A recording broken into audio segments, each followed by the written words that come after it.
नमस्कार दोस्तों, toppers club IAS academy में आपका स्वागत है। आप चाहे यूपी टेट का एग्जाम दे रहे हो, चाहे आप सी टेट का दे रहे हो,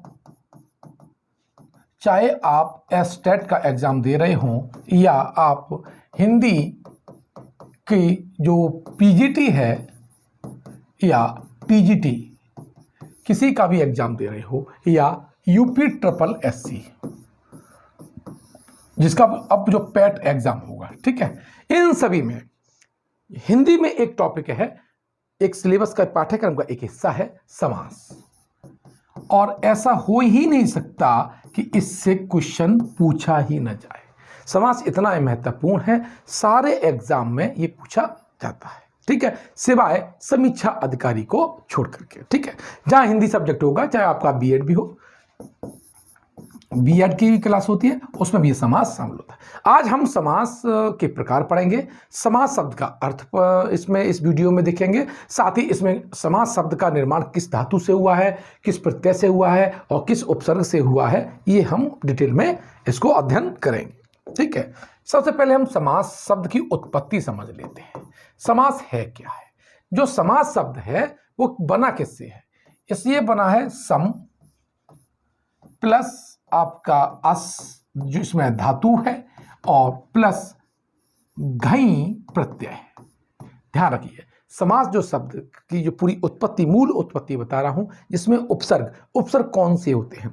उपसर्ग वे शब्दांश होते हैं जो शब्द के आगे लग करके उसकी विशेषता प्रकट करते हैं। धातु में जुड़ेंगे। अस क्या है? हमारी यहां पर धातु है। अस जो धातु है और इसका जो अर्थ है बैठना।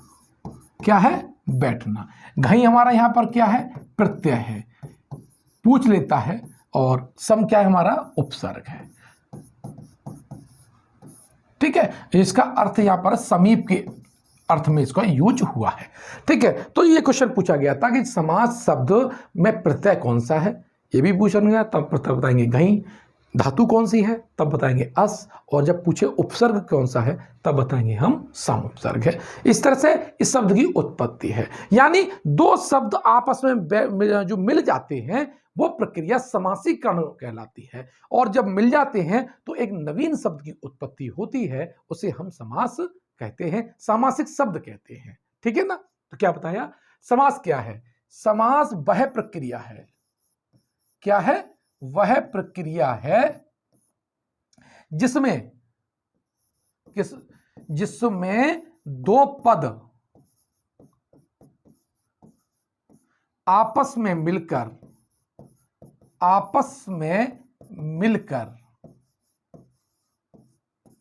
एक नवीन शब्द बनाते हैं, एक नवीन शब्द की उत्पत्ति करते हैं।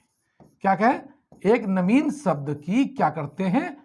उत्पत्ति करते हैं, ठीक है। समास क्या है? वो प्रक्रिया है जो दो शब्द मिलकर के एक नवीन शब्द बनाते हैं। जो नवीन शब्द बना यानी दो शब्द मिले, यहां और ये बना नवीन शब्द, ठीक है। मोटा तरीके से आप इसको समझ लीजिएगा। तो ये इसको कहेंगे पूर्व पद, इसे कहेंगे उत्तर पद और इसे कहेंगे समासिक शब्द। यह टेक्निकल रूप से व्याकरण की दृष्टि से परिभाषा है। समझिए, जैसे मैंने पूछा कि खाने के लिए सामग्री, खाने के लिए सामग्री, ठीक है। अब इसमें दो है, इसमें ये क्या है? हमारा ये हमारे क्या है? कारक विभक्ति है, कारक है। और खाने के लिए सामग्री है और इस शब्द का हमने संक्षेपीकरण कर दिया और क्या बना दिया? खाद्य सामग्री। तो ये जो शॉर्ट कर दिया गया, ये क्या है? ये समासीकरण है, ठीक है। ये क्या है? समास है। ये जो नवीन शब्द बना इसे बोलेंगे सामासिक शब्द। और ये पूरी प्रक्रिया को बोलेंगे समासीकरण यानी संक्षेपीकरण। तो समास क्या है? दो शब्दों के मिलने से नवीन शब्द की उत्पत्ति हो जाना समास कहलाता है। ठीक है, मुझे लगता है कि आपको ये परिभाषा समझ में आ गई होगी। अब इसमें एक तो होता है पूर्व पद, दूसरा होता है उत्तर पद, और ये क्या करते हैं? निर्माण करते हैं समासिक शब्द का, समासिक शब्द का। ठीक है, हमारी जो हिंदी में जो शब्द की निर्माण की प्रक्रिया है वो केवल 4 प्रकार से है। कैसे? जब वर्ण का वर्ण के साथ योग होता है तब भी एक शब्द बनता है। ठीक है, पहली तो प्रक्रिया ये है। दूसरी प्रक्रिया कौन सी है? जब शब्दांश, शब्द नहीं शब्दांश, ठीक है, शब्दांश जब आगे लगता है तो इसे क्या बोलते हैं? उपसर्ग बोलते हैं। और ये किसके साथ जुड़ता है? शब्द के साथ जुड़ता है, तब यहां पर जो शब्द बनेगा ये भी समासिक शब्द होगा। क्या होगा? समासिक शब्द होगा। ठीक है, तीसरी प्रक्रिया क्या है? शब्द यहां होगा यानी आरंभ में, प्लस यह शब्दांश पीछे जोड़ेगा, शब्द नहीं शब्दांश। ठीक है, और जो पीछे जोड़ता है शब्दांश उसे बोलते हैं प्रत्यय। और यह बना क्या? ये भी समासिक शब्द बना, इससे भी नवीन शब्द बनता है हिंदी में। ठीक है, और चौथा जो बना हमारा, जब शब्द मिलता है और शब्द मिलता है और इसके बाद भी नवीन शब्द बनता है, जिसे हम क्या बोलते हैं? समासिक शब्द कहते हैं। तो ये हिंदी में 4 ही प्रकार से क्या होती है? शब्दों की निर्माण की प्रक्रिया होती है। तो शब्द निर्माण के कितने चरण होते हैं, कितने प्रकार से हिंदी में शब्दों का निर्माण हो सकता है, तो उसका आंसर आप कितना लगाएंगे? 4। ये भी क्वेश्चन पूछा जा चुका है यूपी SSSC में। अब समास के प्रकार। ठीक है, समास के प्रकार, समास के प्रकार देखते हैं। तो पहला समास है अव्ययी भाव समास। क्या है? अव्ययी भाव समास। ठीक है, पहला प्रकार। दूसरा प्रकार कौन सा है? वो है तत्पुरुष समास। तत्पुरुष समास। देखिए एक एक चीज बताता हूं, खोल के पूरा डिस्कस करूंगा। कोई पॉइंट अगर आपको ना समझ में आए तो मुझे कमेंट बॉक्स में लिख के दे दीजिएगा। फिर है कर्मधारय समास। कर्मधारय समास, मैं फास्ट चल रहा हूं, आपको ही फास्ट चलना पड़ेगा। चौथा क्या है हमारा? द्विगु समास। द्विगु समास। पांचवा हमारा है द्वंद्व समास। कौन सा है? द्वंद्व समास। और छठवां हमारा है बहुब्रीहि समास।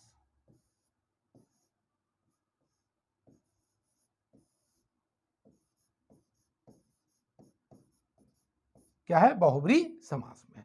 तो इसमें प्रधानता का भी प्रश्न बनता है कि इनमें कौन सा प्रधान शब्द होता है। तो हम जानते हैं एक तो पूर्व पद होता है और क्या होता है फिर उत्तर पद, प्रधान उत्तर पद होता है। तो अव्ययी भाव समास है, इसमें पूर्व पद प्रधान होता है। क्या होता है? पूर्व पद इसका क्या होता है? प्रधान होता है। तत्पुरुष समास में, कर्मधारय समास में और द्विगु समास में, ये तीनों में क्या होता है? उत्तर पद प्रधान होता है। उत्तर पद क्या होगा? प्रधान होगा। ठीक है, और जो आपका द्वंद्व समास में है इसे बोलते हैं उभय पद प्रधान, यानी इसमें दोनों पद प्रधान होते हैं, उभय पद प्रधान। और बहुब्रीहि समास है उभय पद अप्रधान, यानी इसमें दोनों पद क्या होते हैं? बहुब्रीहि समास होता है, इसमें दोनों पद अप्रधान होते हैं, कोई तीसरा अर्थ प्रधान होता है। ठीक है, एक बार फिर देख लीजिएगा। अव्ययी भाव समास का पूर्व पद प्रधान होगा, तत्पुरुष समास, कर्मधारय समास और द्विगु समास इसका उत्तर पद प्रधान होगा। द्वंद्व समास के दोनों पद प्रधान होंगे और बहुब्रीहि समास के दोनों पद अप्रधान होंगे। अप्रधान होंगे अर्थात इसका तीसरा अर्थ प्रधान होगा। तो इस तरह से 2 बार क्वेश्चन बना है कि प्रधानता के आधार पर समासों की संख्या कितनी है। तो देखिए प्रधानता की दृष्टि से अगर हम देखेंगे तब हमारा जो आंसर है वो कितना हो जाएगा? 4 हो जाएगा। यानी प्रधानता की दृष्टि से समासों की संख्या 4 है, और वैसे पूछा जाए कि समासों की संख्या कितनी है तो आप 6 लगाएंगे। कितने लगाएंगे? 6 लगाएंगे। ठीक है, यह भेद अच्छी तरह समझ लीजिए कि कहीं जब क्वेश्चन का पैटर्न घूम के आ जाए तब आप उसे गलत नहीं करें। ठीक है, क्या बताया मैंने आपको? ये बताया कि समास के प्रकार सामान्यतः कितने होते हैं? 6 होते हैं, लेकिन प्रधानता की दृष्टि से कितने होते हैं? हमारे 4 होते हैं। अब नेक्स्ट देख लेते हैं पूरा। अब पहला है अव्ययीभाव समास। अव्ययीभाव समास, ठीक है। अव्ययीभाव समास किसे कहते हैं? देखिए, अव्ययीभाव समास क्या है कि वह समास जिसका जो पूर्व पद है, कौन सा? जो पूर्व पद है वो क्या हो? अव्यय हो। क्या हो? अव्यय हो या उपसर्ग हो।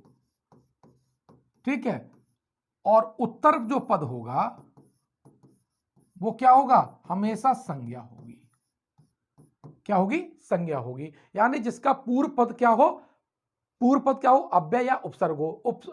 अव्यय वो होते हैं, शब्दांश वो होते हैं जिन पर लिंग वचन कारक का कोई प्रभाव नहीं पड़ता है। ठीक है, और ये किसके आगे लगे होते हैं? संज्ञा के आगे लगे होते हैं, तब वो समास क्या कहलाता है? हमारा अव्ययीभाव समास कहलाता है। अब जैसे यथा विधि, यथा और विधि, ठीक है, और ये मिले तो बना हमारा यथा विधि। ठीक है, तो ये हमारा क्या हो गया? समासिक शब्द हो गया। क्या हो गया? समासिक शब्द हो गया। और यथा हमारा क्या हो गया? उपसर्ग हो गया। और विधि क्या हो गया? हमारी संज्ञा हो गई। ठीक है, अब देखो, अब इसमें ये पूछ लेता है कि भैया कौन सा पद प्रधान है?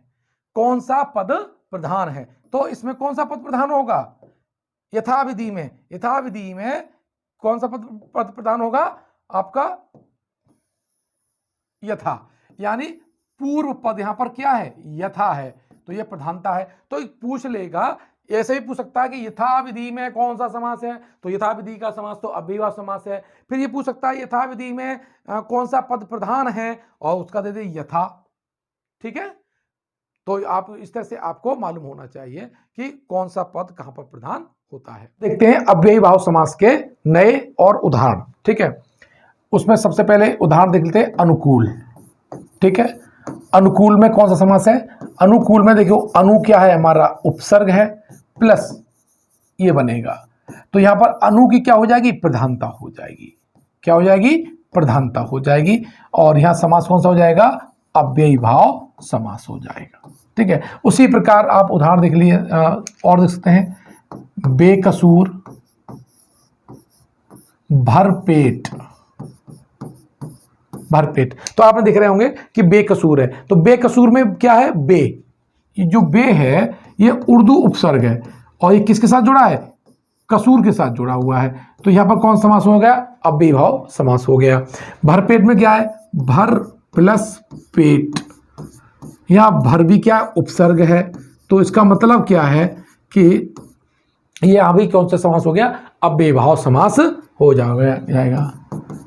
कौन सा समास हो जाएगा? अव्ययीभाव समास हो जाएगा। ठीक है, अब तत्पुरुष समास देख लेते हैं। तत्पुरुष समास किसे कहते हैं? तत्पुरुष समास किसे कहते हैं? तत्पुरुष समास क्या है? तत्पुरुष समास जब दो पद के बीच में कारक चिन्हों का विलोप हो जाता है और तब जो नवीन शब्द बनता है, समासिक शब्द होता है, वो तत्पुरुष समास होता है। ऐसे आप इसको समझ सकते हैं, जैसे विधान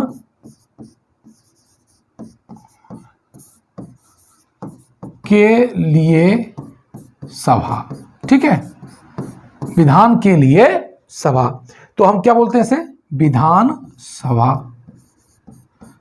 विधान सभा, यानी इस संक्षेपीकरण में सामासिक क्रिया में किसका जो हमारा कारक चिन्ह था के लिए, इसका विलोप हो गया, ये लोप हो गया इसका, तो हमारा जो शब्द होना विधानसभा। तो यहां पर जो विधानसभा है इसमें कौन सा समास है? इसमें तत्पुरुष समास है। और मैंने बताया कि जब दो पद मिलकर के जब जिनके बीच में कारक चिन्ह का विलोप हो जाए, नवीन शब्द बने, उसे हम तत्पुरुष समास कहते हैं, और इसका उत्तर पद प्रधान होता है।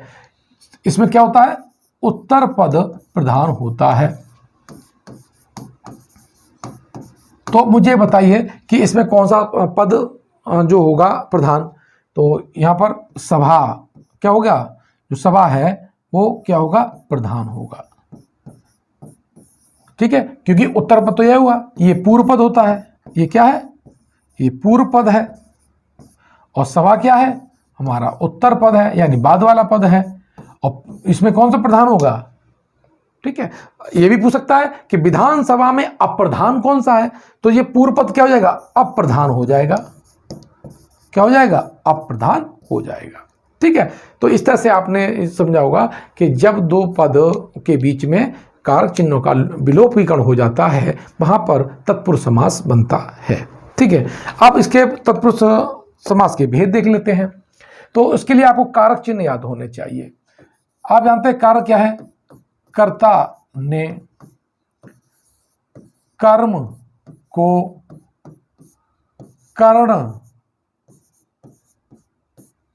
करण से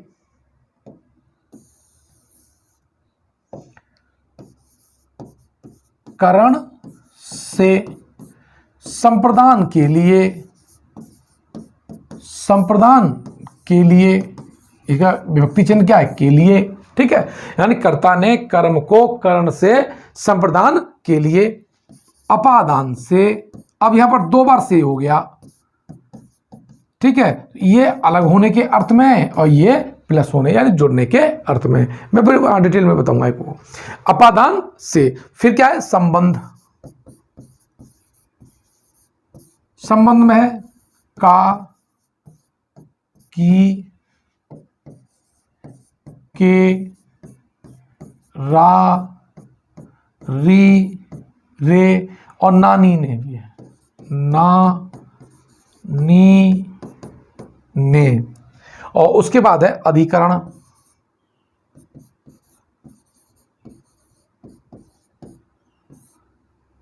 अधिकरण में पर और है संबोधन। और संबोधन में क्या आता है?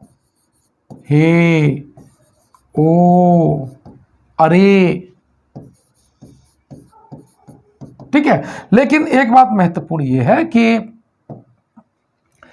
जो तत्पुरुष समास है वो आपका इतने में होता है, 6 में। 1 2 3 4 5 6, यानी कर्म तत्पुरुष, कर्ण तत्पुरुष, संप्रदान तत्पुरुष, अपादान तत्पुरुष, संबंध तत्पुरुष और अधिकरण तत्पुरुष। इस तरह से पूछ लिया जाएगा। यानी जो दो पदों के बीच में जो विभक्ति लोप होगी, जो कारक चिन्ह लोप होगा, वही तत्पुरुष कहलाएगा। ऐसे समझ लो इसे। मैंने पहले बताया कि माखन चोर, क्या बताया? माखन चोर, अर्थात इसको हम विग्रह करेंगे, माखन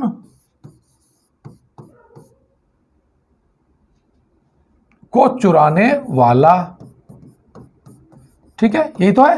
तो यहां पर कौन सी विभक्ति हुई है? को किस में आ रहा है? हमारा कर्म में। तो हमारे यहां पर कौन सा हो गया? यानी माखन चोर में कौन सा हुआ? कर्म तत्पुरुष हुआ। क्या हुआ? कर्म तत्पुरुष हुआ। क्लियर? क्या बताया मैंने आपको कि माखन चोर में क्या है? माखन को चुराने वाला। को का विलोपीकरण हुआ है, तो कौन सा हो गया? कर्म है। अब इसी को ऐसे और उदाहरण देके समझ लेते हैं।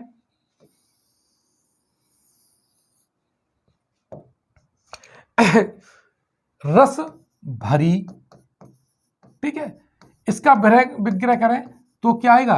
रस से भरी। क्या हो गई? रस से भरी। अब यार जो रस से भरी से क्या? जुड़ने के अर्थ में। किसमें? जुड़ने के अर्थ में। और जुड़ने के अर्थ में क्या है? हमारा करण है। तो रस भरी में कौन सा हो जाएगा? हमारा करण तत्पुरुष हो जाएगा। क्या हो जाएगा? करण तत्पुरुष हो जाएगा। ठीक है, जैसे रोगग्रस्त,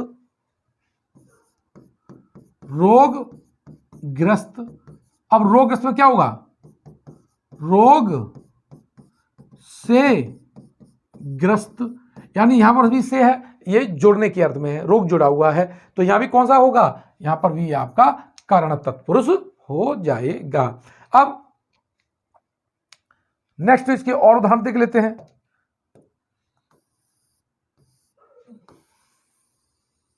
क्योंकि इसलिए मैं बता रहा हूं आपको कि ये सामने आपके रहेगा तो आप समझ पाएंगे ढंग से।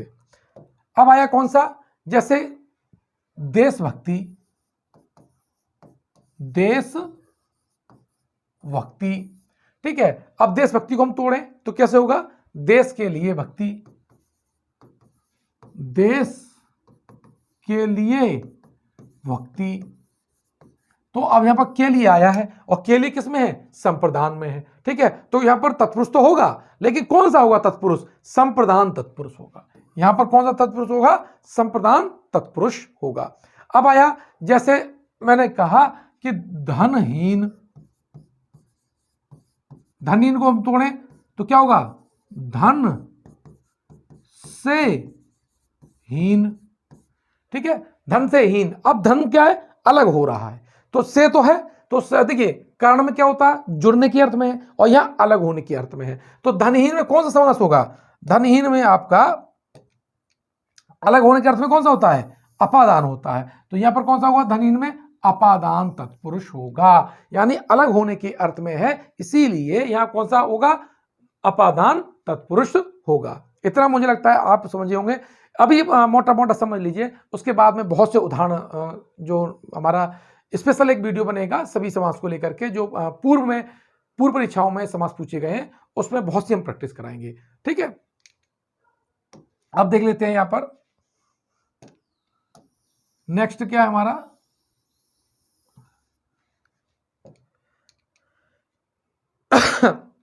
गंगा जल, गंगा जल, ठीक है। अब इसको तोड़ेंगे तो गंगा का जल, ठीक है, गंगा का जल, का किस में है, संबंध में। तो गंगा जल में क्या हो जाएगा हमारा, संबंध, संबंध तत्पुरुष हो जाएगा। कौन सा हो जाएगा, संबंध तत्पुरुष हो जाएगा। क्लियर। ऐसे ही हम कहें देवालय, देवालय क्या होगा, देव का आलय, या का है तो कौन सा होगा, ये भी तत्पुरुष हो जाएगा, संबंध तत्पुरुष हो जाएगा। मुझे लगता है आपको ये अच्छी तरह से समझ में आया होगा। अगर नहीं समझ आया होगा तो आप मुझे इस वीडियो को दोबारा देखिएगा, मैं किस तरह समझाया हूं, और मैं जब उदाहरण काफ़ी समझाऊंगा उसमें भी इस चीज़ को बारीकी से समझिएगा, तो मुझे लगता है आपके समझ में अच्छे से आ सकता है।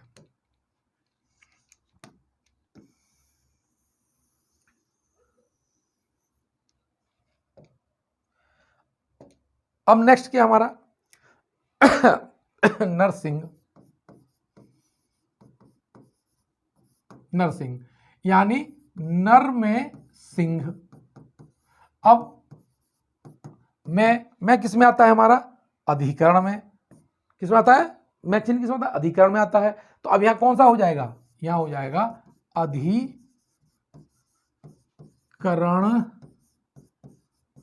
तत्पुरुष। तो मुझे लगता है कि आपको ये तत्पुरुष समझ में आया होगा। तत्पुरुष वो समास होता है जहां दो पदों के बीच में कारक चिन्ह का लोप हो जाता है, ठीक है। अगर हमारा जो टॉपिक अगला जो हमारा समास है वो कौन सा है, वो है हमारा कर्मधारय समास। कौन सा, कर्मधारय समास, कर्मधारय समास, ठीक है। कर्मधारय समास क्या है, इसका जो पहला पद होता है, ये पूर्व पद जो इसका होता है वो क्या होता है, विशेषण होता है। पूर्व पद क्या होगा, विशेषण होगा, और जो उत्तर पद है वो क्या होगा, संज्ञा होगी। क्या होगी, संज्ञा होगी। इस तरह से हम भी कह सकते हैं विशेषण होगा, या ये हमारा विशेष्य होगा उत्तर पद। और इसमें जो उत्तर पद की क्या होती है, प्रधानता होती है। किसकी होती है, प्रधानता। जब दो पदों में पूर्व पद विशेषण हो और उत्तर पद संज्ञा हो और ये दोनों जुड़े, तब वहां पर हमारा कर्मधारय समास होता है। जैसे नील कमल, नील कमल, अब कमल है ये हमारी संज्ञा हो गई, लेकिन ये हमारा उत्तर पद भी हो गया। क्या हो गया? उत्तर पद भी हो गया। और ये हमारा जो नील है ये क्या है? हमारा पूर्व पद है। ठीक है, और ये क्या है? हमारा विशेषण है। ठीक है, तो अब क्या हुआ? यहां पर कौन समास हो जाएगा? कर्मधारय समास हो जाएगा, यानी संज्ञा की जो विशेषता बतला रहा है। तो कर्मधारय समास में जब दो पद जुड़ते हैं तो उसका पूर्व पद क्या होगा? विशेषण होना अनिवार्य है। उत्तर पद क्या होगा? आपका संज्ञा होगी। तो इसके और उदाहरण देख लेते हैं, जैसे लाल सागर, लाल सागर, ये क्या है? सागर ये हमारा विशेषण है। क्या है? विशेषण है। और सागर क्या हमारी संज्ञा या विशेष्य है?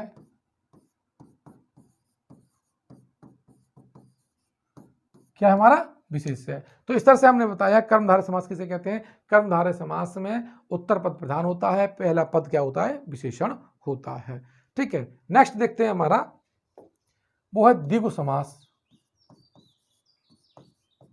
द्विगु समास कौन सा है? द्विगु समास में, द्विगु समास में क्या होगा? इसमें पूर्व जो पद होगा कैसा होगा? पूर्व पद होगा वो संख्यावाची होगा। क्या होगा? संख्यावाची होगा। और जो उत्तर पद है वो क्या होगा हमारा? वो हमारी संज्ञा होगी। यानी उत्तर पद की संख्या बताता है, तब वहां पर द्विगु समास कहलाता है। ठीक है, जैसे हमने कहा चौराहा, चौराहा यानी चार राहें, यानी पहला जो पद है वो संख्यावाची है। जैसे अगर मैं कहूं अष्टभुज, अष्टभुज कितनी भुजाएं? 8। पहला पद क्या हमारा? यहां पर संख्यावाची है। ठीक है, तो यहां पर कौन सा होगा समास? द्विगु समास हो जाएगा। जैसे नवरत्न, जैसे नवरत्न, तो क्या हो गया? द्विगु समास। नौ, नौ। ठीक है, ऐसे ही मैं कहूं दोपहर, तो जो पहला जो पद क्या है? संख्यावाची 2। तो इस तरह से हमारा समास कौन सा हो गया? द्विगु समास। यानी द्विगु समास वो समास होता है जिसका पूर्व पद क्या होगा?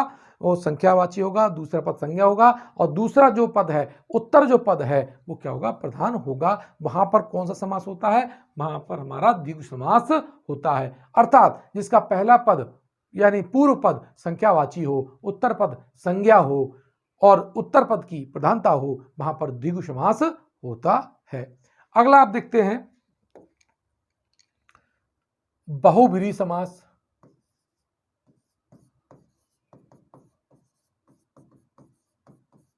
देखिए हमेशा ध्यान रखिएगा, मैं बहुब्रीहि समास क्या होता है? ये दोनों पद क्या होते हैं? दोनों जो पद होते हैं वो अप्रधान होते हैं। ठीक है, यानी पूर्व पद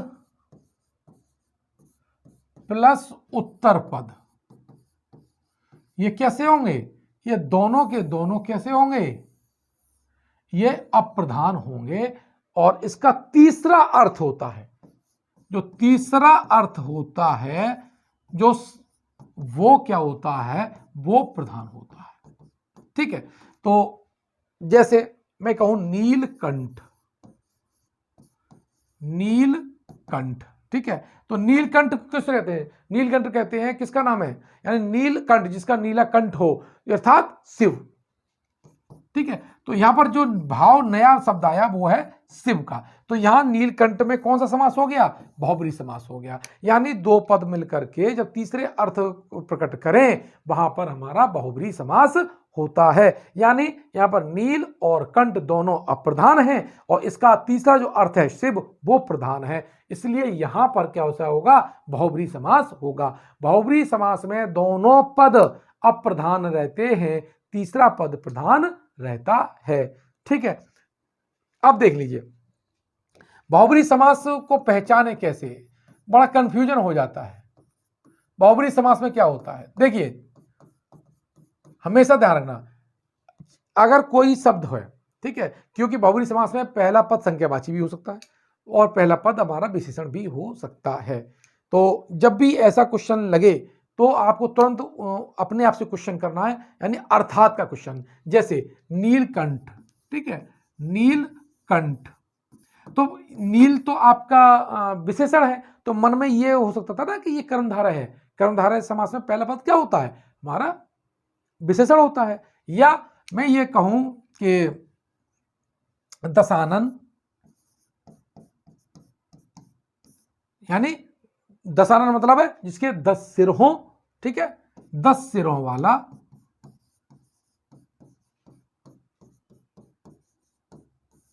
और नीलकंठ, ठीक है, नीला है जिसका कंठ, ठीक है, तो नीलकंठ यानी नीला है जिसका कंठ। अब देखो यहां पर क्या है, आप अर्थात का क्वेश्चन कर दीजिए। किसका? अर्थात जो का क्वेश्चन। जब भी क्वेश्चन ये लगे कि ये द्विगु ही तो हो सकता है कि 10 संख्या है, तो द्विगु का कन्फ्यूजन हो सकता था, आप अर्थात का क्वेश्चन कर दीजिए। नीलकंठ अर्थात तीसरा अर्थ आ जाए तो समझ लीजिए वहां पर बहुब्रीहि समास होगा। नीलकंठ अर्थात नीला है जिसका कंठ अर्थात यानी शिव। 10 सिरों वाला अर्थात 10 हैं आनंद जिसके अर्थात रावण। अर्थात क्वेश्चन कर दिया, यानी जब आपको लगे कर्मधारय है या अगर लगे ये द्विगु है तो आप अर्थात का क्वेश्चन करिए। अर्थात आपको अगर आंसर अच्छी तरह से आ जाता है तो समझ लीजिए ये ट्रिक है, ध्यान रखें, कोई नियम नहीं है, ये ट्रिक है। वहां पर कौन सा समास होगा? बहुब्रीहि समास होगा, ठीक है। अगला पॉइंट है, अब है द्वंद्व समास। कौन सा? द्वंद्व समास। द्वंद्व समास में क्या होता है कि दोनों पद या तो संज्ञा होंगे और या दोनों पद विशेषण होंगे। एक संज्ञा एक विशेषण नहीं होगा, या तो दोनों पद संज्ञा होंगे और या विशेषण होंगे। ये योजक चिन्ह या और शब्द का बोधक देते हैं, यानी इन शब्दों में योजक चिन्ह लगा होगा। अगर इनका विग्रह करेंगे तो या और का संबोधन होगा। और इसमें दोनों पद क्या होते हैं? प्रधान होते हैं। द्वंद्व समास में जो पूर्व पद और उत्तर पद क्या होता है? दोनों पद प्रधान होते हैं। जैसे माता पिता, ठीक है। अब दोनों संज्ञा है लेकिन योजक चिन्ह से क्या है? जुड़े हुए हैं, तो यहां पर क्या होगा? द्वंद्व समास होगा। ऐसे भला और बुरा, भला और बुरा, ठीक है। तो भला बुरा में क्या? दोनों पद क्या है? हमारे विशेषण हैं और ये योजक चिन्ह से लगा हुआ है, तो यहां पर कौन सा होगा? हमारा द्वंद्व समास होगा। अभी मैंने ये मोटे मोटे रूप में आपको समास को समझाया है। नेक्स्ट वीडियो में हम और विविधीकरण के साथ, यानी एक एक समास को लेंगे, ठीक है। क्या लेंगे? एक एक समास को लेंगे। जैसे मैंने अव्ययी भाव लिया, ठीक है, अव्ययी भाव लिया, तो इससे विभिन्न एग्जाम में, पीजीटी, टीजीटी में, यूपी टेट में, कहां से, यानी जो सभी परीक्षाओं में जो प्रश्न आए हैं उसका हम डिस्कशन करेंगे। अब एक वीडियो केवल अव्ययी भाव का होगा, एक द्वंद्व समास होगा। जैसे द्वंद्व समास है तो उसमें पढ़ाऊंगा मैं द्वंद्व समास के भेद और उदाहरण, फिर ऐसे ही बहुब्रीहि, उसके भेद और उदाहरण। यह केवल समास का एक परिचय था, ठीक है। उसके बाद आपको 6 वीडियो में अलग अलग समास से संबंधित प्रश्न डिस्कस किए जाएंगे। धन्यवाद।